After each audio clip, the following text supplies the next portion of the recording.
찬양의 열기 모두 끝나면 주 앞에 나와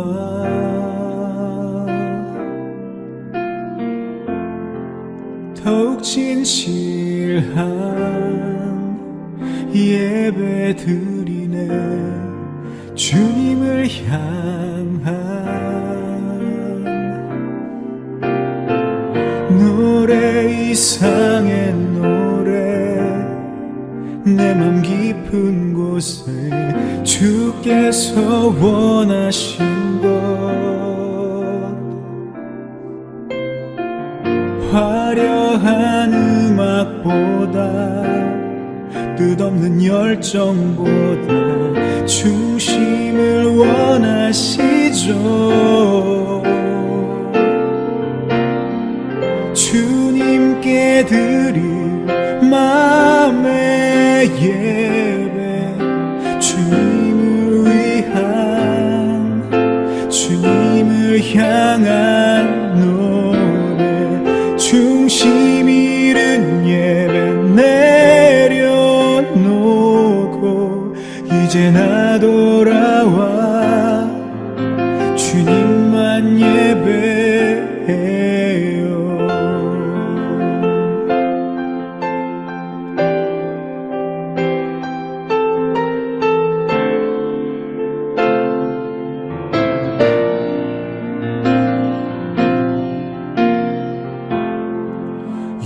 영원하신 왕 표현치 못할 주님의 존귀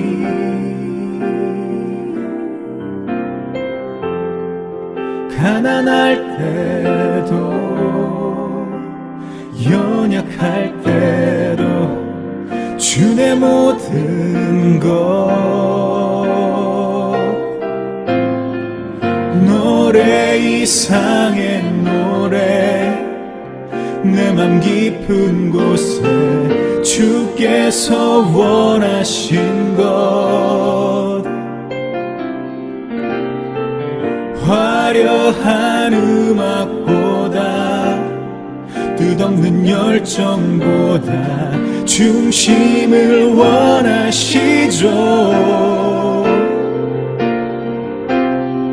주님께 드릴 마음의 예배 주님을 위한 주님을 향한 노래 중심 잃은 예배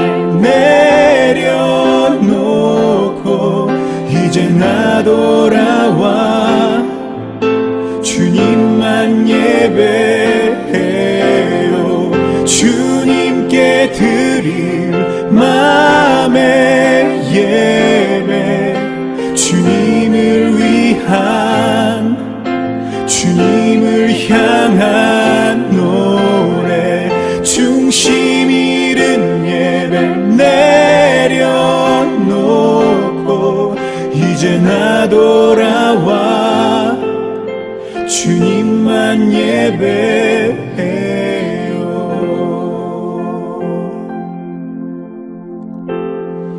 찬양의 열기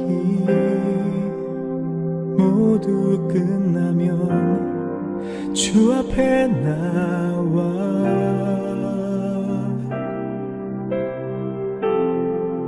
더욱 진실한 예배 드리네. 주님을 향한 예배 드리네. 예배 드리네. 예배 드리네.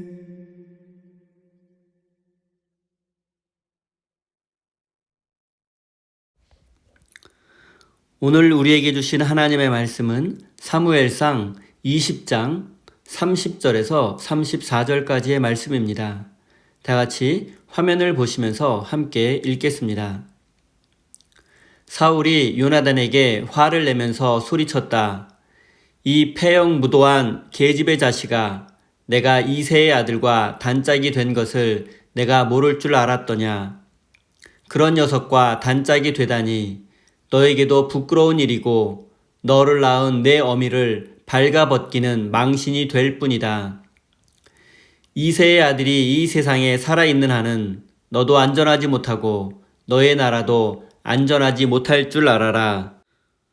빨리 가서 그 녀석을 당장에 끌어오너라. 그 녀석은 죽어야 마땅하다. 요나단이 자기 아버지 사울에게 그가 무슨 못할 일을 하였기에 죽어야 합니까? 하고 항의하니 그 순간 사울이 요나단을 찔러 죽이려고 창을 뽑아 겨냥하였다.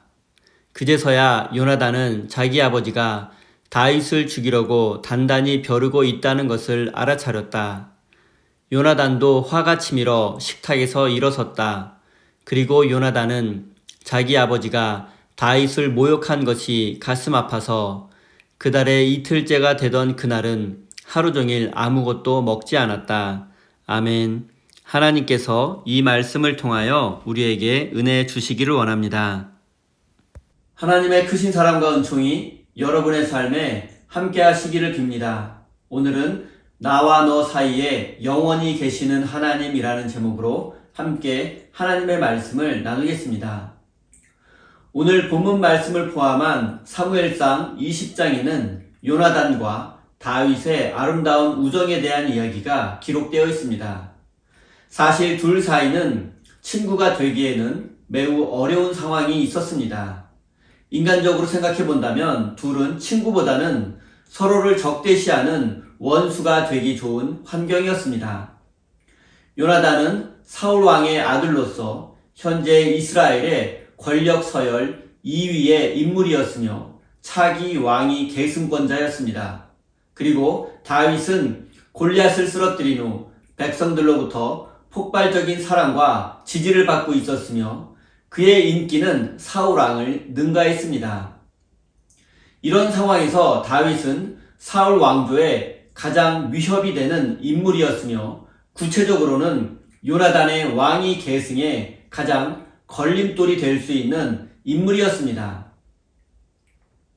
사실 두 사람이 친구가 될 수 있었던 것은 요나단의 하나님을 향한 믿음이 있었기 때문입니다. 다윗이 요나단과 친구가 되기를 원한다 해도 요나단이 그를 거부한다면 그들은 친구가 될 수 없었습니다. 그런데 요나단은 하나님께서 세우실 새로운 왕이 자신이 아니라 다윗임을 깨달았고 그 하나님의 뜻이 이루어지기를 진심으로 바랬습니다. 요나단은 누가 보아도 이스라엘의 차기 왕이 될 인물이었지만 그는 스스로 그 마음을 내려놓고 아버지를 배신하면서까지 다윗을 도우며 그가 왕이 되는 길을 도와주었습니다. 우리는 이 이야기 속에서 요나단과 다윗의 우정을 중요하게 생각하며 강조하는데 사실 이 이야기의 핵심은 그들이 하나님 앞에서 맺은 언약입니다. 물론 그들이 서로를 사랑하고 존경했으며 깊은 우정을 나눈 것은 사실입니다. 하지만 성경이 강조하는 것은 그 둘 사이의 인간적인 우정이 아니라 그들이 하나님 앞에서 맺은 언약, 즉 하나님 앞에서 한 약속입니다. 요나단과 다윗은 서로를 사랑하고 보호하며 도와줄 것을 하나님 앞에서 약속했습니다. 그리고 그 약속은 그 둘만의 약속이 아니라 요나단의 집안과 다윗 집안 사이의 약속이었으며 하나님이 그 증인이었습니다. 보통 사람들이 언약을 맺고 약속을 하는 경우에는 나에게 어떤 이익이 될까를 먼저 생각합니다. 하지만 요나단과 다윗은 자신의 이익을 생각한 것이 아니라 서로 자신을 희생해서라도 상대방을 무조건적으로 도와주기로 약속한 것입니다. 그리고 이 약속의 증인이 바로 하나님이십니다. 요나단과 다윗의 언약은 우리와 하나님 사이의 언약과 같습니다.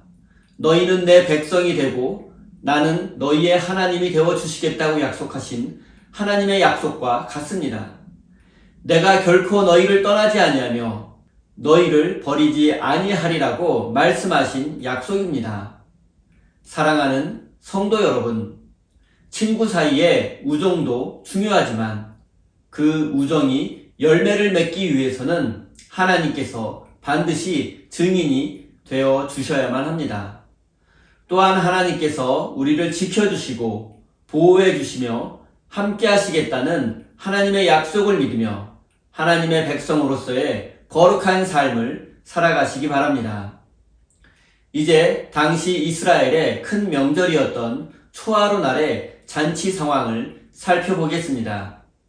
만약 이 잔치에 다윗이 참석하지 않아도 사울이 아무런 문제를 삼지 않는다면 그것은 그가 더 이상 다윗을 죽이려는 마음이 없다는 것을 의미하고 다윗은 이제 안심해도 됩니다. 하지만 다윗이 잔치에 참석하지 않은 것으로 인해서 사울이 분노하게 된다면 그것은 그가 여전히 다윗을 제거하려고 하고 있다는 것을 의미합니다. 따라서 다윗은 이제 이스라엘을 떠나 사울의 영향력이 미치지 않는 곳으로 멀리 도망할 수밖에 없습니다. 보통 초하루 잔치는 2, 3일 정도 진행되었습니다. 그리고 잔치 첫째 날 사울 왕은 다윗이 참석하지 않은 것을 알았지만 무슨 부정한 일에 노출되었겠거니 하고 넘어가며 내일은 참석하겠지라고 생각했습니다. 인간적으로 생각해보면 사울은 벌써 여러 차례 다윗을 제거하려고 했고 생명의 위협을 느낀 다윗이 사울이 주관하는 잔치에 참석하지 않는 것은 자연스러운 일입니다. 그럼에도 사울은 다윗이 이 잔치에 참석할 것을 기대하고 있었습니다. 사울은 잔치 첫째 날에 다윗의 모습이 보이지 않자 그에게 무슨 부정한 일이 생겼을 것이라고 생각했습니다. 레위기서에 보면 예기치 않은 일로 몸이 부정하게 된 사람은 예배와 잔치에 참석할 수 없다는 내용이 있습니다. 고대 이스라엘 사람들은 안식일과 초하루 예배에 참석하기 위해서는 며칠 전부터 자신의 몸을 성결하게 유지해야만 했습니다. 그런데 예기치 않게 부정해지는 경우가 있었습니다. 우연히 일어난 부정은 그날 해가 지는 순간부터 사라지게 되니 다음 날에는 예배와 잔치에 참석할 수 있습니다. 사울 왕은 이런 배경 속에서 다윗이 첫째 날 참석하지 않은 것을 문제 삼지 않았습니다. 그런데 다윗을 죽이려고 창을 3번이나 던졌고 또 그를 제거하기 위해서 군사를 3번이나 보냈던 사울이 자신이 주관하는 잔치에 다윗이 참석할 것이라고 기대했다는 것 자체가 아이러니합니다. 성경에 자세히 기록되지 않았을 뿐이지 사울의 다윗을 향한 미움과 증오 그리고 살해 시도는 더 많았을 것이 분명합니다. 이런 점을 고려해 본다면 사울은 더 이상 합리적이며 신앙적인 판단을 할 수 없는 상황이었으며 성경은 이런 사울이 악령에 사로잡혔다라고 기록하고 있습니다. 이런 상황에서 잔치 둘째 날이 되었습니다. 하지만 다윗은 이날도 참석하지 않았습니다. 이 사실을 알게 된 사울은 요나단에게 어찌해서 그가 참석하지 않은 것인지를 물어보았습니다. 그래서 요나단은 다윗과 약속한 대로 아버지 사울에게 다윗이 가족 예배를 드리기 위해서 고향 집에 갔다고 대답했습니다. 그리고 추가적으로 한 가지 설명을 덧붙였는데 그것은 바로 다윗이 형들의 부름을 받고 갔다는 내용입니다. 그런데 그가 형들을 만나기 위해서 고향으로 갔다는 요나단의 말이 사울을 더욱 자극했습니다. 왜냐하면 형들과의 만남은 유다 지파와의 만남으로 확대 해석될 수 있기 때문입니다. 다윗이 왕의 신하로서의 의무를 다하지 않고 자신이 속한 유다 지파의 젊은이들을 만난다는 것은 왕에 대한 충성보다 유다 지파를 더 중요하게 여긴다는 것으로 오해를 살 수 있기 때문입니다. 나아가 유다 지파에서 자신의 영향력을 확보한 후에 자신에게 도전할 수 있다는 오해를 받을 수도 있습니다. 사울은 이 사실을 알고 크게 분노했습니다. 그런데 재미있는 것은 그가 다윗을 향해 분노한 것이 아니라 자신의 아들 요나단을 향해 분노했다는 사실입니다. 지금까지 그의 입에서 나왔던 그 어떤 말보다도 더 거칠고 저급한 말로 요나단을 향해 저주를 퍼부었습니다. 이 폐영 무도한 자식아, 내가 한 짓은 내 어미를 발가벗기는 망신스러운 것이다 라는 독한 말을 내뱉었습니다. 그리고 너의 행위는 너와 너의 나라를 무너뜨리는 것이라고 말했습니다. 사울은 아들 요나단을 통해서 자신의 왕조가 계속 이어지기를 바랬지만 정작 그의 아들 요나단은 왕이 되는 일에는 관심이 없고 오히려 왕이 찬탈 가능성이 높은 다윗의 가장 친한 친구가 되어주었고 심지어 그를 도와주고 있기까지 합니다. 그리고 사울은 이런 아들에게 심한 배신감을 느꼈을 것이 분명합니다. 그래서 그는 다윗은 죽어야 할 자라고 말하며 즉시 군사들에게 다윗을 잡아오라고 명령했습니다. 이에 요나단은 아버지에게 당한 모욕을 참으며 다윗을 변호했습니다. 그가 잘못한 것이 무엇이며 그가 무슨 죽을 죄를 지었습니까? 라고 다윗의 편을 들어주었습니다. 하지만 사울은 더욱 크게 분노했습니다. 그리고 분을 참지 못해 창을 던져서 아들을 죽이려고까지 했습니다. 문맥상 그가 아들 요나단을 정말로 죽이려고 했다기보다는 겁을 주려고 했던 것으로 보이지만 아들을 향해 창을 던진 사울의 행위는 누가 보아도 정상적이지 않습니다. 그리고 요나단은 이 사건을 통해서 다윗이 지금까지 겪었을 어려움을 더욱 깊이 이해하게 되었습니다. 자신에게도 창을 던진 아버지가 다윗에게는 어떻게 했을까를 생각하니 그의 처지를, 그리고 나와 죽음 사이는 한 걸음뿐이라는 다윗의 말을 깊이 이해하게 되었을 것입니다. 요나단은 이 사건 후에 왕궁 앞 숲속에 숨어있는 다윗을 향해 활을 쏘았습니다. 그리고 멀리 날아간 화살의 의미는 아버지 사울이 당신을 죽이려는 것이 확실하니 멀리 도망가라는 의미였습니다. 그리고 요나단은 다윗이 숨어있는 에셀바위 곁으로 갔고 둘은 마지막으로 만나게 되었습니다. 다윗은 자신을 진심으로 사랑하고 위해주는 요나단을 향해서 3번 엎드려 절을 했습니다. 그리고 둘은 서로를 부둥켜 안고 흐느껴 울었습니다. 그들은 하나님께서는 나와 너 사이에 영원히 계신다는 눈물의 고백을 하며 한없이 눈물을 흘렸습니다. 그리고 둘은 다시 한번 서로의 약속, 즉 서로의 가족에게 사랑을 베풀고 의리를 지키기로 한 약속을 잊지 말자고 이야기하며 헤어지게 되었습니다. 그리고 이것이 요나단과 다윗의 마지막 만남이 되고 말았습니다. 이후로 다윗은 도망자 신세가 되었고 요나단은 사울과 함께 블레셋 전투에 참전했다가 전사하고 말았습니다. 사랑하는 성도 여러분, 요나단은 왕자로서의 당연한 권리를 내려놓고 다윗을 도와주었습니다. 그것은 그 둘 사이의 우정의 결과이기도 하지만 요나단의 깊은 믿음과 순종의 결과이기도 합니다. 그는 하나님께서 다윗을 새로운 왕으로 선택하셨다는 사실을 믿었고 아버지 사울을 배반해 가면서까지 하나님의 그 뜻이 이루어지기를 바랬습니다. 이렇게 위대한 요나단의 믿음과 순종이 있었기에 우리가 기억하고 있는 성군 다윗이 존재할 수 있었던 것입니다. 만약 요나단이 하나님의 섭리를 거부하고 왕자로서의 권리를 행사하며 왕이 되려고 했다면 다윗은 많은 피를 흘릴 수밖에 없었을 것이고 결코 위대한 왕이 되지 못했을 것입니다. 사랑하는 우리 세임교회 성도 여러분, 요나단과 다윗이 눈물을 흘리며 마지막으로 했던 하나님께서 나와 너 사이에 영원히 계신다라는 이 믿음의 고백을 여러분의 마음에 깊이 새기시기를 바랍니다.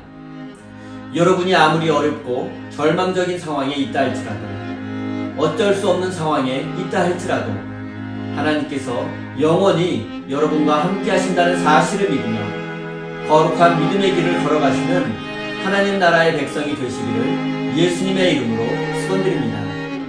우리 다 함께 주신 말씀 가슴에 새기며 기도의 자리로 나아가겠습니다.